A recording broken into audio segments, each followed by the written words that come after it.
What is good, traders? Welcome. In today's video, we're going to be focused on a supply and demand trading strategy for beginners. In this training, I will be teaching a trading strategy that combines both supply and demand and support and resistance to time the markets and find high probability signals. Supply and demand zones form less frequently than support and resistance levels, but once we combine them together, it creates extra confidence for winning setups. The main problem with trading support and resistance levels alone is the reason that the market does not 100% respect these levels all the time. Oftentimes, these levels become places for market manipulation. So as you can see, price goes up, breaks through the level, comes down, now supports it. Here it breaks through the level, then respects it, then breaks through the level, and here it doesn't even reach the level. Price will oftentimes go further than the level, or it will reverse before touching the level. This can make for trading support and resistance levels very inconsistent and end up with losses. You almost never have this issue when trading supply and demand zones. The zones give you an area where there is a higher probability. The zones will reverse in. You don't have to be concerned about reversal signals happening at the exact point like you do with support and resistance, because you have a whole zone you can observe for entries. So you can see price broke down here, created change of character, left us the supply zone, came back, mitigated the zone exactly. And the same thing happened here. Price broke, left a zone, tapped into it, broke, left a zone, came, tapped into it. We got this huge momentum candle, left a zone, tapped into it, tapped into it. So as you can see, supply and demand is very different, but also very similar. How to identify support and resistance levels. These are areas in the market where there's a probability of a reversal because the lines are created from areas where price has reversed in the past. Can you see price hit this level, came up, hit this level, came down, hit. So we look on the chart for areas where price has touched the most frequent amount of times. And you can see price is reversing at these zones. To identify these levels, all we need to do is look for places where price has reversed multiple times. Multiple reverses off the resistance level. As you can see, it hit, reverses, hit, reverses, hit, reverses. But not exactly. You can see it goes through and there's wicks through quite high. Comes down, hits this level, hits this level, hits this level, hits this level. So you can see why we marked this, our resistance and support levels. Another confluence we can add to support and resistance is round numbers. We add it in. You see, the banks like to accumulate orders at round numbers. So if we can add them together, it's almost like a stronger form of support and resistance. So over here, we have a resistance level, a support level, and here are the round numbers, 1.9, 2, 2.1, 2.2. So we add in the round numbers with the support and resistance. Now we go into the supply and demand zones. We draw the demand zone from the previous bearish candle before the major bullish rally. So we've got this major bullish momentum over to the upside. It's the bearish candle before this massive rally. Mark out, draw the zone, and this becomes our demand zone. On the other hand, we've got a supply zone. We've got this massive momentum drop, break structure over here, leaves behind this supply zone, which is the last bullish candle before the bearish momentum drop. We draw the supply zone from the previous bullish candle before the major bearish drop. We mark it out and we wait for price to come in, mitigates this level perfectly, and then we have this drop. Here's another example of both zones. So we've got this momentum drop to the downside, the previous bullish candle before the bearish drop. We mark it out, and as you can see, it's an indecision candle. We mark it out. This becomes our area where we wait for price to return to. Price returns to it, and we get a trade on this level. Same thing happened again here. We had this massive momentum candle, which shows institutions and banks are getting involved. The big players are in the market. It leaves behind an indecision candle. So this massive bullish move, we take the bearish candle before the bullish move. This becomes our demand zone.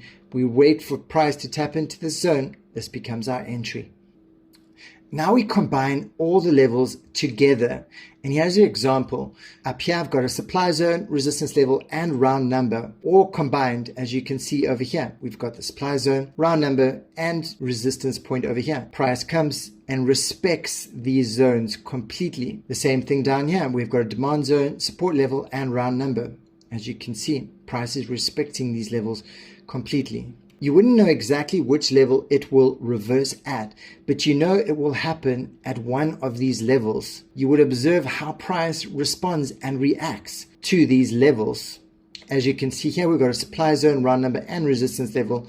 Price taps in, and it literally meets up right in the center point over here. This is on the 1 hour time frame. Same thing down here. We've got a daily level, demand zone, and round number all meeting up. Price fully respects this zone. Now we zoom into the 12-minute chart, and you can see as price comes into our support level over here, which is our demand zone, there was big bullish momentum to the upside. This would have been a confirmation to get into the trade. So it hits our zone here, which is a daily level, demand zone, and round number all in one. So we know this is a strong confluence zone. The key is to trade support and resistance inside supply and demand zones. Then watch to see how price responds when it hits one of these support or resistance levels inside the supply and demand zone. So here you can see we've got a supply zone and we've got this resistance level on the inside. Price comes into our zone and taps just into this level. As we see this rejection, we see this indecision candle, that can be a confirmation for an entry. Here is the smart money strategy. Step number 1, draw support and resistance lines on the 1 hour time frame by marking out multiple reversal levels and in confluence with round numbers.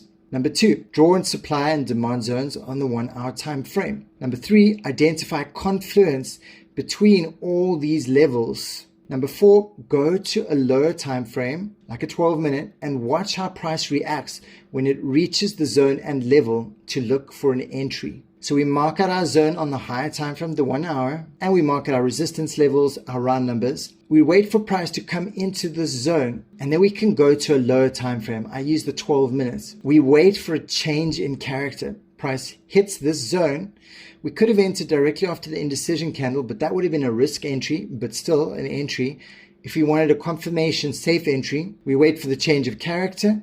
As this change of character happens, it leaves behind another order block. We draw out that zone, and this becomes our confirmation entry. Another example of how we can enter these trades. So as you can see, we had this momentum up here. It left behind a demand zone, and we've got 2 support levels here, a daily and a 4 hour. So this is a pretty strong zone.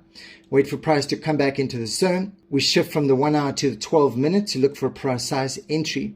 We saw this break in structure, or this change of character over here. It broke above these levels and it left behind this zone. We enter on this demand zone right here as a confirmation entry. After the momentum candle happens, it leaves behind a demand zone, which is the indecision candle. Usually we mark it, and also there's a support level inside the demand zone. So you see we've got this momentum break over here. It creates this zone. We've got this support level inside here as well. So this becomes a very good zone to mark out and wait for price to return back to. As you can see over here, we got another break in structure with this momentum. Leaves behind this indecision candle. We mark out this demand zone. Entries off the zones and levels. This is just a similar thing, just with more precise entries, stop loss, and targets. So as you can see, price breaks above this structure. It leaves behind a demand zone with a support level inside of it. We wait for price to come back to this zone. When it does, we enter at this level, the start of the zone. Stop loss is at the end of the zone. Our target is the next supply and demand zone, or the next area of strong support and resistance levels. So once again, we've got this massive displacement, this momentum to the upside, leaves behind a demand zone. We mark it out and stretch it across. And guess what? We've got a support level inside this demand zone. This becomes our confluence zone. We wait for price to return back to this level, and we can simply enter at the start of the demand zone, entry, stop loss, at the end of it, targeting the next supply and demand zone or strong support and resistance levels. So as you can see, guys, it's a super simple strategy. We're just merging supply and demand with support and resistance and round numbers for extra confluence. This is a basic beginner strategy, but it definitely works. So test it out. I would love to hear the results you get.